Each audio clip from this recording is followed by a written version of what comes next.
नमस्कार दोस्तों। मोपला मुसलमानों का विद्रोह और हिंदुओं के नरसंहार की दर्दनाक कहानी। जो मुसलमान कहते हैं कि अंग्रेजों के खिलाफ उन्होंने लड़ाई लड़ी जिसका नाम वो खिलाफत आंदोलन कहते हैं और मोपलाओं को क्रांतिकारी बताते हैं, इससे बड़ा झूठ कुछ नहीं हो सकता। मोपला मुसलमानों को आतंकवादी संगठन भी कह सकते हैं जो पूरे जिहादी एजेंडे पर काम करते हैं। मोपला विद्रोह का सच यदि हम वीर सावरकर की किताब से बताएंगे तो यह गद्दार मानेंगे नहीं, इसलिए खुद इनके ही वामपंथियों की किताब से सच कैसे उगलता है यह जानिए। 1885 और 1896 में भी मोपलाओं ने विद्रोह किया था। इस विद्रोह में हिंदू जमींदारों की संपत्ति लूटी गई थी और उनके मंदिरों को अपवित्र किया गया था। स्रोत सुमित सरकार, वामपंथी इतिहासकार, किताब आधुनिक भारत। मिस्टर गांधी को मालाबार ले जाना चाहिए ताकि वो खुद अपनी आंखों से देख सके कि उनके और उनके प्यारे भाइयों मोहम्मद अली और शौकत अली के उपदेशों का कितना भयानक परिणाम निकला है। क्या मिस्टर गांधी उन हजारों औरतों से थोड़ी भी सहानुभूति है जिन्हें फटे हुए वस्त्र पहनकर अपने घरों को छोड़ना पड़ा? उनके सामने उनके पतियों और भाइयों को टुकड़ों में काटा गया। इससे घिनौना अपराध क्या हो सकता है कि एक गर्भवती महिला का पेट चीरकर उसके अजन्मे बच्चे को मार दिया गया। एक 6 महीने के बच्चे को उसकी मां से छीनकर उसे 2 टुकड़ों में काट दिया गया।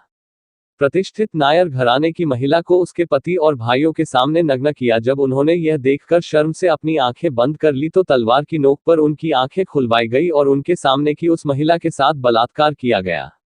एनी बेसेंट का लेख, न्यू इंडिया, 29 नवंबर 1921।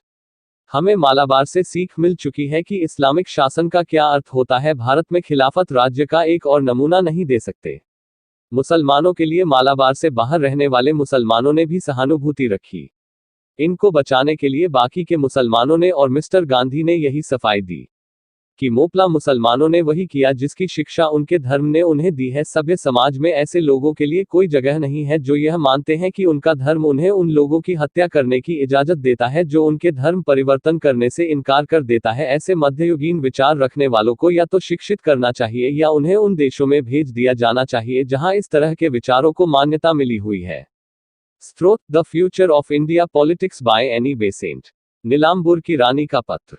हम मालाबार की हिंदू औरतें रेडी रीडिंग को यह पत्र इसलिए लिख रही है कि उन्हें पता चले कि हम पर किस तरह के अत्याचार किए गए हैं। मोपलाओं ने जो आतंक मचाया है उसकी वजह से पूरे इलाके के कुएं और तालाब हमारे अपने प्रिय लोगों की लाशों से अटे पड़े हैं। उनका गुनाह सिर्फ इतना था कि उन्होंने अपने पुरखों के धर्म सनातन को छोड़ने से इनकार कर दिया था। गर्भवती औरतों के पेट चीर दिए गए और उनकी लाशों के अंदर से शिशु झांक रहे थे। हमारे बच्चों, पतियों, भाइयों और पिताओं को हमारे सामने जिंदा जलाया गया।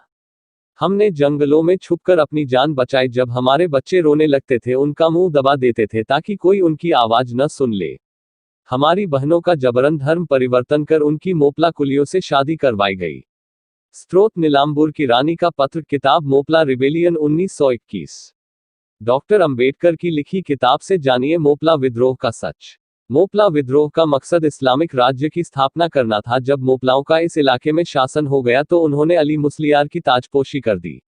ब्रिटिश सरकार के खिलाफ तो विद्रोह समझ में आता है, लेकिन मोपला मुसलमानों ने हिंदुओं के साथ जो व्यवहार किया वह दिमाग खराब कर देने वाला है। हिंदुओं पर भयंकर अत्याचार किए गए जैसे कत्लेआम, धर्म परिवर्तन, मंदिरों को तोड़ना और गर्भवती औरतों के पेट चीर देना। यह सिर्फ एक हिंदू मुस्लिम दंगा नहीं था बल्कि प्लानिंग के साथ की गई हिंसा थी जिसमें अन्य हिंदू मारे गए और उनका धर्म परिवर्तन हुआ। Doctor B R. अंबेडकर, किताब पाकिस्तान अथवा भारत का विभाजन।